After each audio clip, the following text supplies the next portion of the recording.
C'est vrai qu'on est une famille.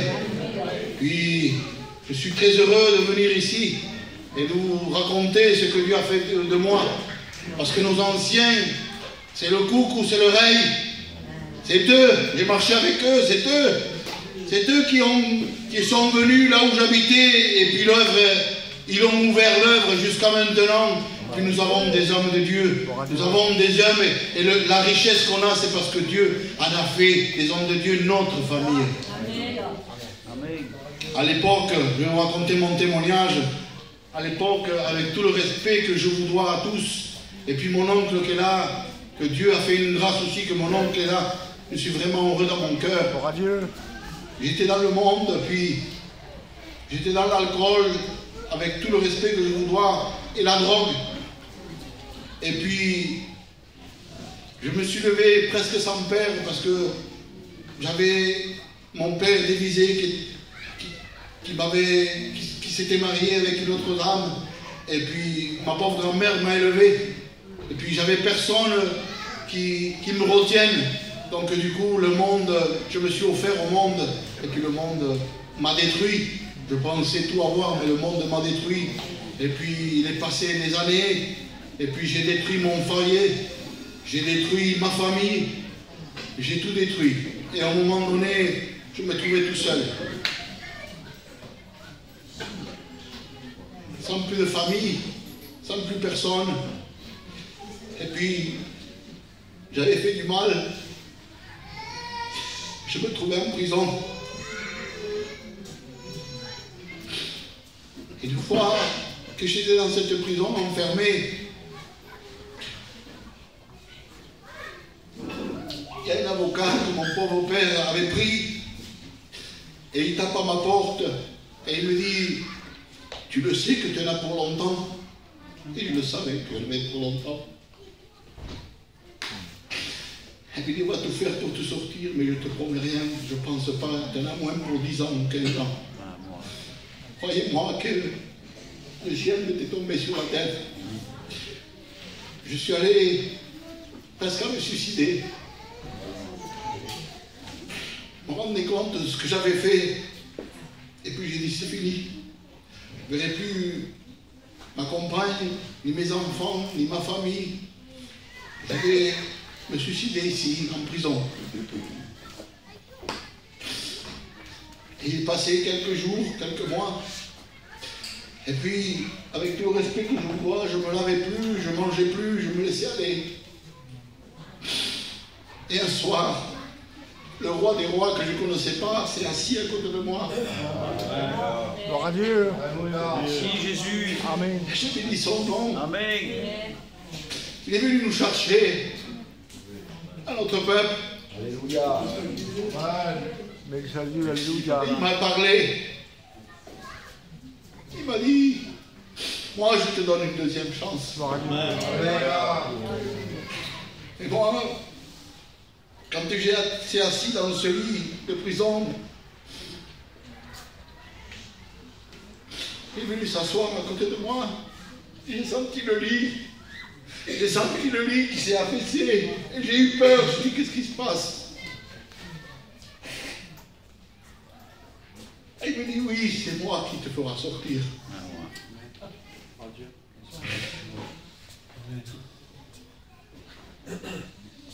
Et en effet, je coupe court. Il m'a fait sortir. Gloire à Dieu. Et puis c'est là que ces moments-là, l'œuvre Avinon s'ouvre. Et puis le frère Coucou venait tous les soirs donner une réunion, nous donner une réunion et repartait. Je rends grâce à Dieu, mais je rends grâce à ces hommes de Dieu. Parce que ils ont beaucoup de patience. Donc je venais, j'écoutais la parole de Dieu et je partais encore dans ce monde et je faisais encore ce que je faisais. Je ne le croyais pas. Je ne croyais pas que lui, il pouvait tout. Je croyais que le serviteur, quand il parlait, j'ai dit, c'est un homme, ça. Lui, il parle, mais je ne savais pas que c'était Dieu qui se servait de ce serviteur. Et puis il m'a révélé toute ma vie. Et il dit, mais c'est pas possible. Comment il connaît tout? Comment il sait tout, cet homme? Alors, justement, je demande à un serviteur, je dis, mais pourquoi vous l'avez raconté toute ma vie? Qui c'est qui l'a raconté de ma vie? Il me dit, non, on ne raconte pas nos vies ici. C'est Dieu qui sait. C'est lui qui sait. Amen. C'est lui qui vit dans le cœur. Amen. Dieu. Il passe un an comme ça.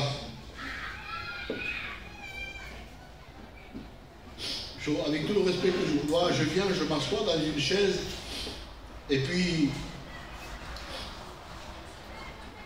excusez-moi, j'étais carciné. J'étais assis dans la chaise, j'étais carciné.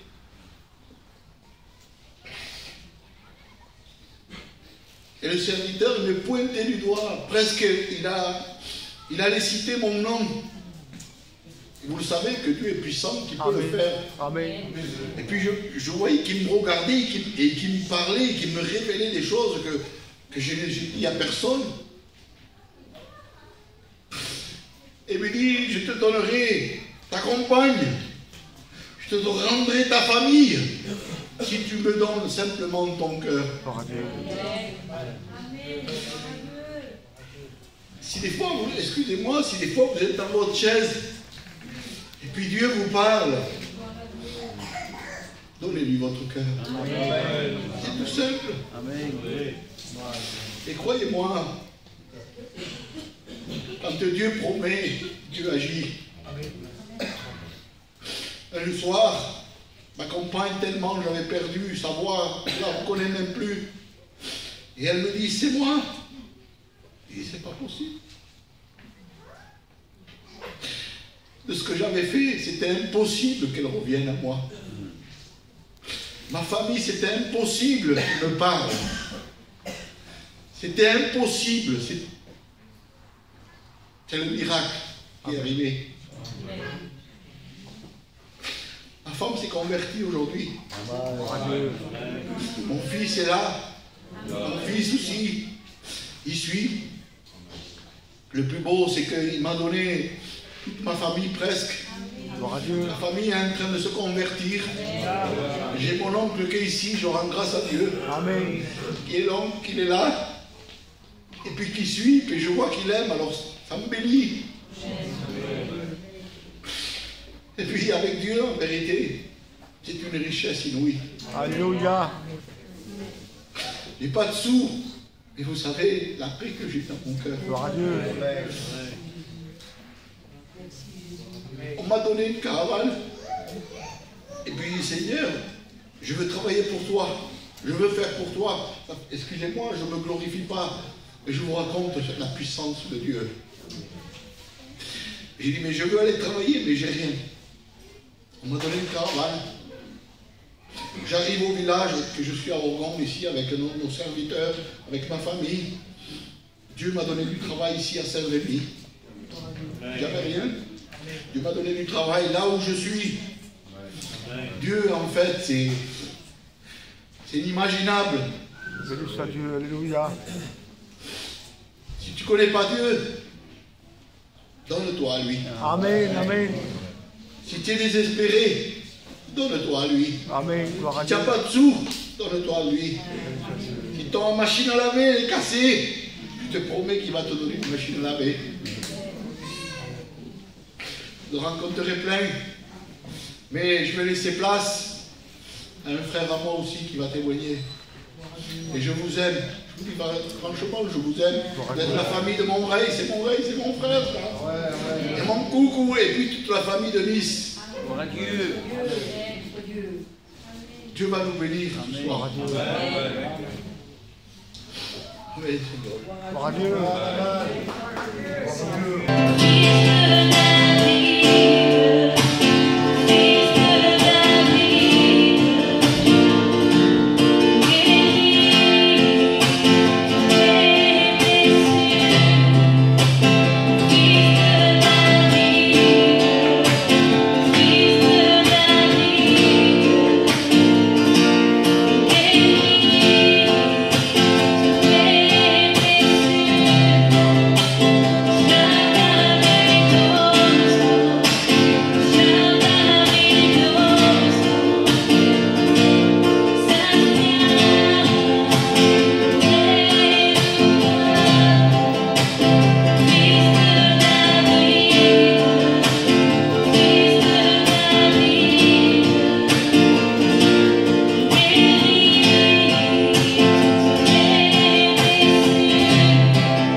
Alléluia.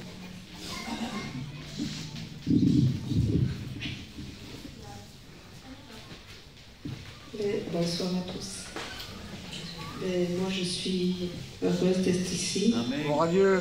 de participer avec vous. Parce que c'est vrai qu'on est une famille. Et c'est Dieu qui le fait. Amen. Mais moi, je vais vous raconter mon témoignage, ce que Dieu a fait dans ma vie et dans mon foyer. Amen. Mais moi, je ne connaissais pas l'évangile. Je ne connaissais pas les choses de Dieu. Voilà, on était dans le monde, mais mes parents ils étaient catholiques et on a subi comme ça. Et après, plus tard, j'ai fondé un foyer. Je me suis mariée, j'ai eu 2 enfants. Et après, ça a été la misère. On était à Pertuis à l'époque et mon mari, comme il vous l'a dit, il s'était disputé avec mon frère. Et par rapport à ça, ma famille, ils ne pouvaient pas me voir. Et comme ça s'est passé comme ça, un temps, je suis restée pendant 4 ans, sans voir mes parents, sans voir mes frères, mes sœurs. Parce que nous, on est nombreux et j'ai subi comme ça. Et pour moi, ça a été un calvaire parce que pour moi, c'était un fardeau que je ne pouvais pas supporter. Et Dieu savait tout. Amen. Et j'ai suivi comme ça, et mon mari, on a été obligés de partir de Pertuis. On a pris la route, parce qu'on était obligés de partir. Et on est parti sur Toulon. Et à Toulon, ça n'allait pas. Mon foyer, il était détruit, parce que mon mari, comme il vous a dit, il était dans l'alcool, dans la cigarette. Et il a suivi comme ça, mais ça n'allait pas. Et mon mari, comme on était là-bas à Toulon, il a dit on va partir d'ici parce qu'ici ça ne va pas. Et on a pris la route avec mes 2 enfants et on ne savait pas où on allait. Et je disais mais où c'est qu'on va y aller? On n'a pas de maison, on n'a rien du tout. On a pris la route et on a atterri à Avignon. Et à Avignon, je ne connaissais pas personne, je ne voulais pas parce que ce village ne me plaisait pas. Et j'ai dit à mon mari, qu'est-ce qu'on va foutre ici? Il dit, on restera ici. Et par la suite, on a cherché un appartement, mais c'était toujours pareil, c'était toujours à recommencer. Mon mari, il était toujours dans la drogue, dans la cigarette. Et il travaillait, mais voilà, sans plus. C'était toujours pareil. Et mon mari, un soir, il est parti dehors. C'était un soir et il a rencontré des chrétiens. Alléluia. Et les chrétiens lui ont dit tu sais frère, il y a des réunions qui se font. Tu viendrais pas à la réunion? Et mon mari, il est venu me voir et il m'a dit tu sais, il y a des réunions qui se font dans les petits cabanons. Et moi, je ne savais pas ce que c'était, les réunions, je savais rien du tout de Dieu, je savais rien du tout. Et ce soir-là, je suis allée à la réunion. Et quand je suis allée dans cette réunion-là, c'était dans une véranda. Et je voyais tous les gens qu'ils rangeaient les chaises, ils nous donnaient à boire, ils nous donnaient du café. Et moi je disais, mais ces gens ils ne me connaissent pas, et ça fait comme si ils me connaissaient pendant 10 ans. Et moi je me suis assise, et je me disais, mais ces gens, ils ont quelque chose que nous on n'a pas. Et je me suis assise et la réunion s'est déroulée. J'ai écouté la parole de Dieu. Je l'ai écoutée 1 fois, 2 fois, 3 fois. Au bout de 4e fois, j'ai donné mon cœur à Dieu. J'ai vu des choses qui ont changé à mon mari. Il a délivré de la cigarette, de la boisson. lui aussi, il s'est donné à Dieu. Gloire à Dieu. Il a passé par les eaux du baptême. Il s'est baptisé, mais moi, je n'étais pas prête. Je n'étais pas prête parce que je voulais attendre. Je savais que Dieu il allait me donner quelque chose. Et j'ai attendu. Et un soir, j'ai commencé à prier. Vous savez, le Seigneur, c'est tout. C'est vrai, amen. Et j'ai commencé à prier. Je lui ai demandé, j'ai dit, Seigneur, si vraiment tu existes, fais-moi voir un miracle. Et j'ai demandé que je voulais voir mes parents, parce que ça faisait 4 ans que je ne les avais pas vus. Et le lendemain, je me suis levée, j'ai pu penser, voilà, et c'était 7h du matin. Et ma belle-sœur, elle m'a appelée au téléphone. Et elle m'a dit, tu sais, j'ai quelque chose à te dire. Et je lui ai dit, vas-y, dis-moi-le. Et elle m'a dit, ben voilà, ton père, il veut te voir. Et vous savez, j'ai pas pensé à mon père qu'il voulait me voir, mais j'ai pensé que le Seigneur m'a donné ce que j'ai demandé. Et c'est quelque chose de magnifique, parce que quand j'ai vu mon père, eh ben, je me suis donné à Dieu. J'ai passé par les eaux du baptême. Et c'est quelque chose de magnifique, parce que le Seigneur donne tout. Et celui-là qui n'a pas fait d'expérience, eh bien, qu'il la fasse. Parce qu'on a tout à gagner avec le Seigneur. Que Dieu vous bénisse. Je bénis Dieu, je glorifie Dieu. Dans ma détresse, je l'ai invoqué. Je ne sais pas en réalité si dans cette soirée, tu es peut-être dans la détresse, que personne voit les pleurs quand tu es dans ta maison, dans ta caravane, que personne te comprend, que personne en réalité ne sait pas dans cette angoisse que tu vis constamment. Mais laisse-moi te dire qu'il y a quelqu'un qui te comprend, il y a quelqu'un qui te connaît. Et ce quelqu'un, il s'appelle l'Éternel des armées. Gloire à Dieu. Amen. Amen.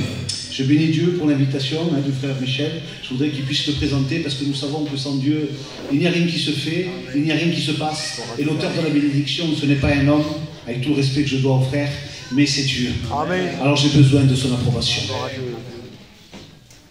Amen. Gloire à Dieu. Vous savez, avant de rentrer dans le message, je voudrais qu'on puisse partager en réalité ce que j'ai dans mon cœur. Vous savez, le titre du message, c'est « Éloigne-toi de la terre ». Dieu avait demandé à Simon qu'il puisse s'éloigner de la terre. Et vous connaissez toute l'histoire, mais avant de rentrer dans l'histoire, je voudrais vous dire simplement que nous avons besoin, frères et sœurs, pour celui qui ne connaît pas Dieu, ou pour celui qui s'est éloigné de Dieu, une repentance dans nos vies, dans nos cœurs. Ce qui fait faire une rencontre avec Dieu, c'est la repentance. Repentance veut dire, en traduction grecque, veut dire métanoia, qui veut dire changer de mentalité et d'intention. Laissez-moi vous dire qu'une repentance, on doit changer de mentalité, on doit changer d'intention. La mentalité que mon père, auparavant, qui m'avait donnée, c'était une mentalité de gitan espagnol.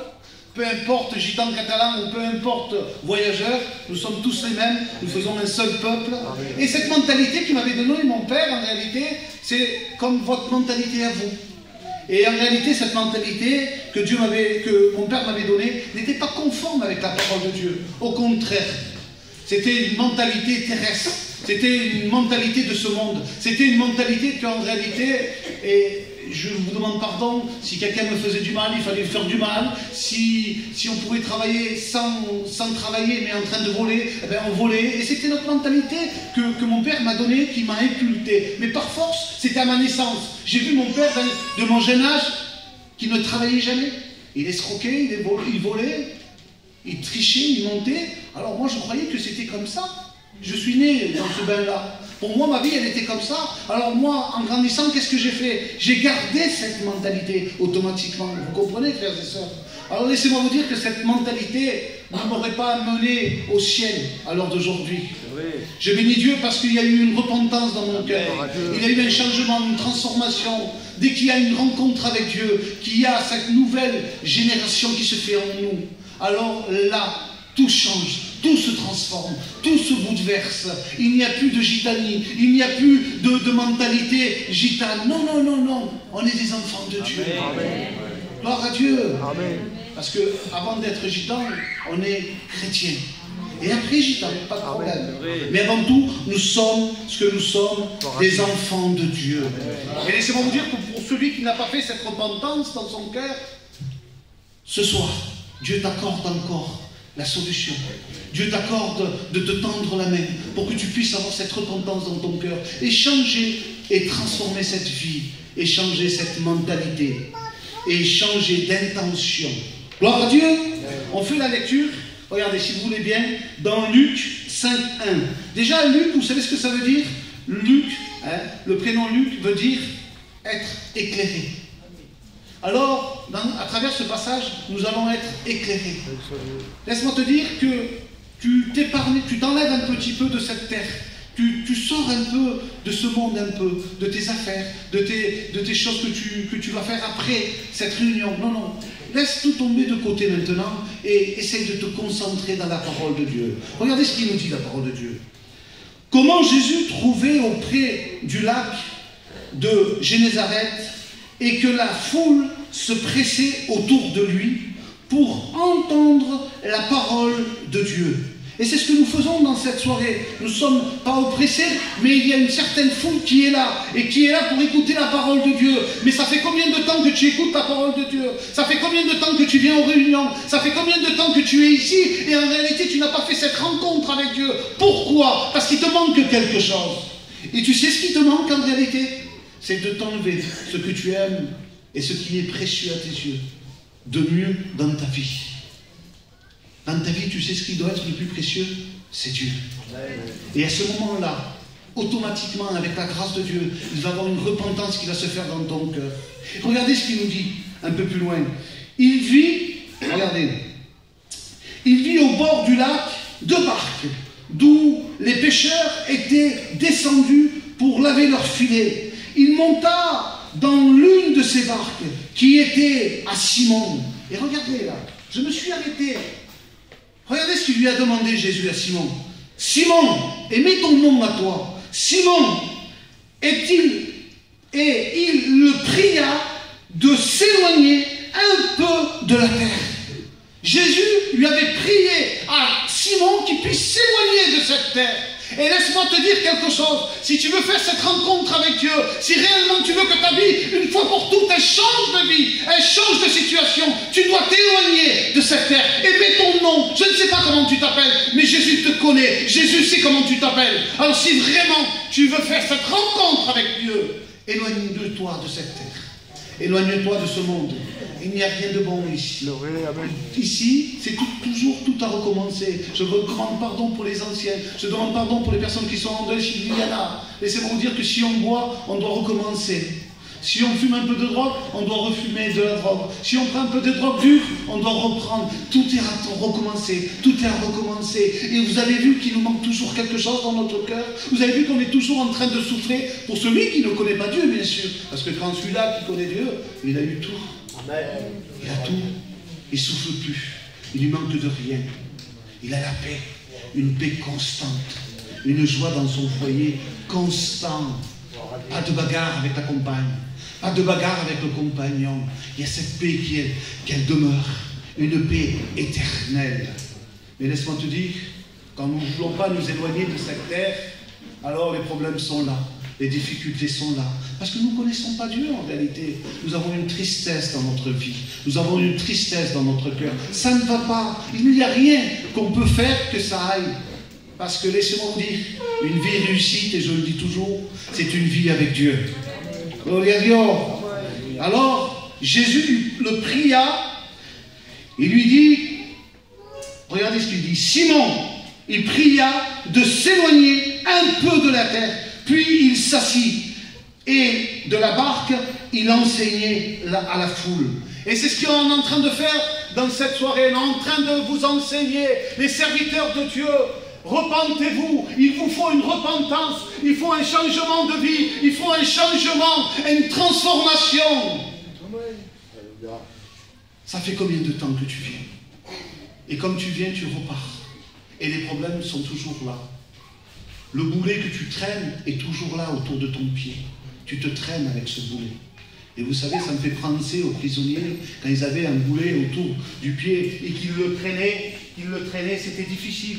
C'était difficile. Et laissez-moi vous dire quelque chose.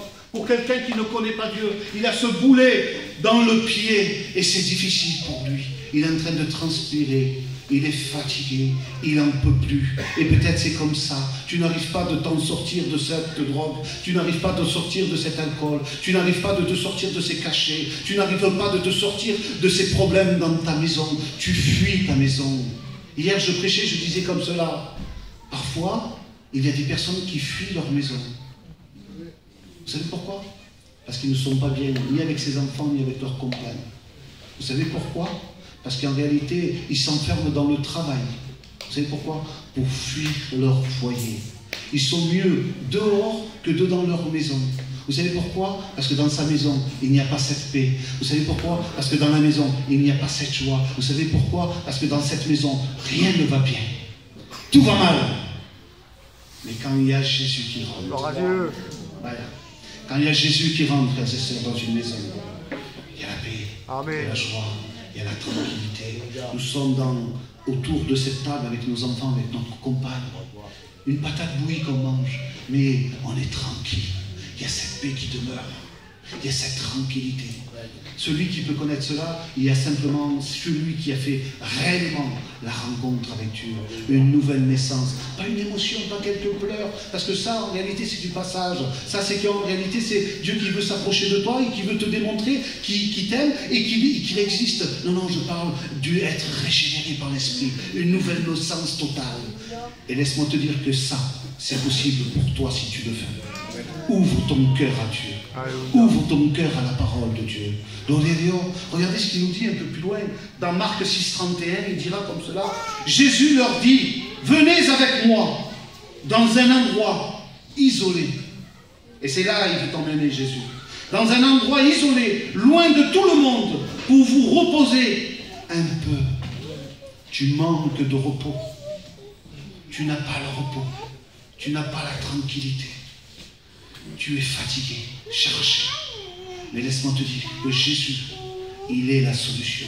Amen. Tu veux changer de vie. Tu veux avoir du repos. Tu veux avoir cette paix. Tu veux avoir cette tranquillité. Eh bien, c'est possible pour toi. Mais viens avec un cœur frais, un cœur sincère. Vous savez, il n'y a pas deux chemins. Il y a un seul chemin. Il n'y a pas deux maîtres. Il y a un seul maître. Le seul chemin, c'est de devenir repentant. Enlève cette mentalité gitane. Enlève ton orgueil de gitan. Enlève ton intelligence. Enlève ton savoir-faire. Jésus n'a pas besoin de tout ça. Lui, ce qu'il désire, c'est ton cœur simplement. Il ne veut pas tes biens. Il ne veut pas ce que tu possèdes. Peu importe. Lui, il est le roi. Lui, il est le maître de l'univers. Tout lui obéit. Il appelle des choses qui n'existent pas. Et parce que lui les a appelées, ils apparaissent devant lui. C'est ce Dieu que nous servons. C'est ce Dieu qui est présent. C'est ce Dieu qui est en train de passer dans les rangs.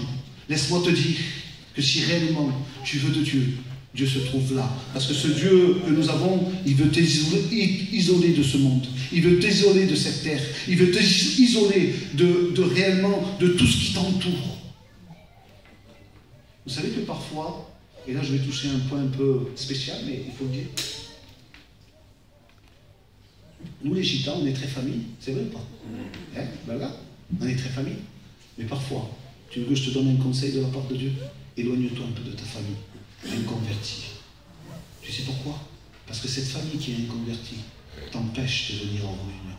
Cette famille qui est inconvertie t'empêche de voir la grâce de Dieu. Cette famille qui est inconvertie, qui est complètement dans le monde, il ne veut pas en réalité que tu fasses cette rencontre avec Dieu. Tu sais pourquoi? Parce que lui-même ne le connaît pas. Tu sais pourquoi? Parce que lui-même n'a pas la paix. Tu sais pourquoi? Parce qu'il est mal dans sa peau. Et tu sais pourquoi? Parce que lui, il vit angoissé. Et lui, il veut que tu sois comme lui. Parce qu'il ne connaît pas Dieu. Mais quand nous connaissons la puissance de Dieu, quand nous connaissons réellement qui c'est Dieu, laissez-moi vous dire, c'est quelque chose d'extraordinaire. Je pourrais vous parler jusqu'à demain, mais en réalité, ça ne servirait de rien. Parce que celui qui convainc de justice et de péché, c'est le Saint-Esprit. Gloria a Dieu. Amen. Regardez ce qu'il nous dit un peu plus loin. Regardez. Dans Luc 5,31, il dira, Jésus, prenant la parole, leur dit, ce ne sont pas ceux qui se portent bien qui ont besoin des médecins, mais c'est les malades. Je ne suis pas venu appeler les repentances des justes, mais des pécheurs. Il aime les pécheurs, mais il a eu le péché. Amen. Et laisse-moi te dire que si tu es malade, pas une maladie extérieure, pas une maladie de la chair, non, non, une maladie intérieure que personne ne voit, simplement Jésus le voit.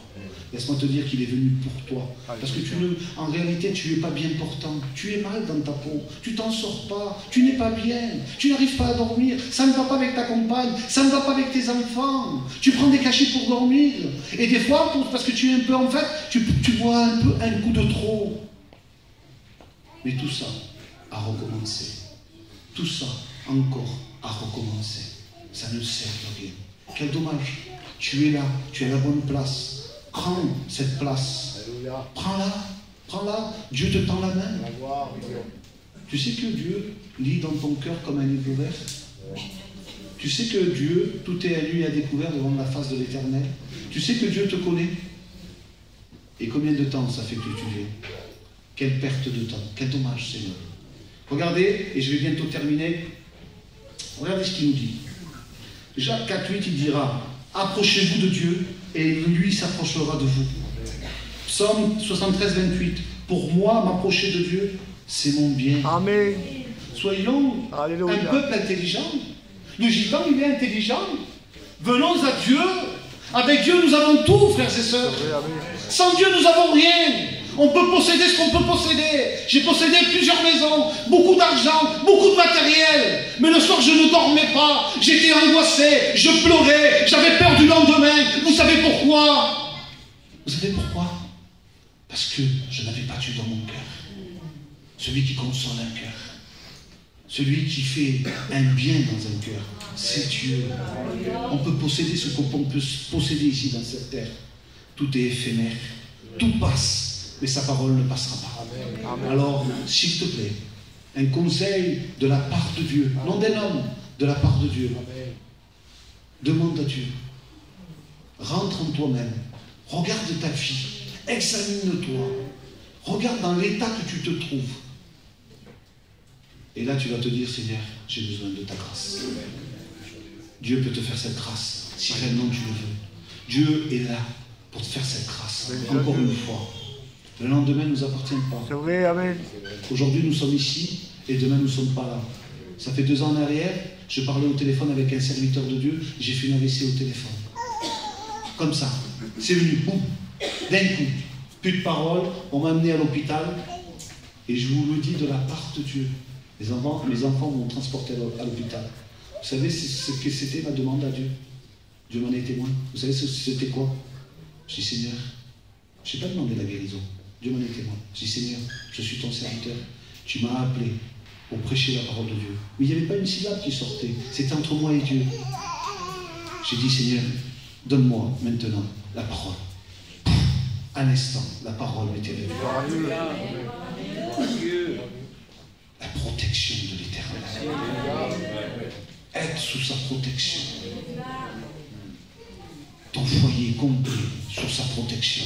Tes enfants, ta compagne, ta famille. La protection de l'Éternel. Béni soit Dieu. Où l'homme est limité, lui n'a aucune limite. Lui, c'est le divin docteur. Amen.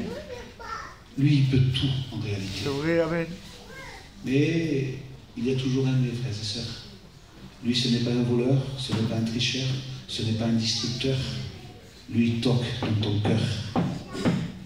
Lui, c'est un grand gentleman. Il force rien, lui. Lui, il te demande, est-ce que je peux rentrer? Et toi, est-ce que tu veux lui ouvrir? Alors, avec ces quelques mots, je voudrais qu'on puisse couvrir nos fronts en présence de Dieu.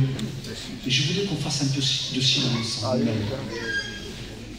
Quelques secondes de silence. Examine ta vie. Réfléchis dans l'état que tu es. Regarde le mauvais moment que tu passes.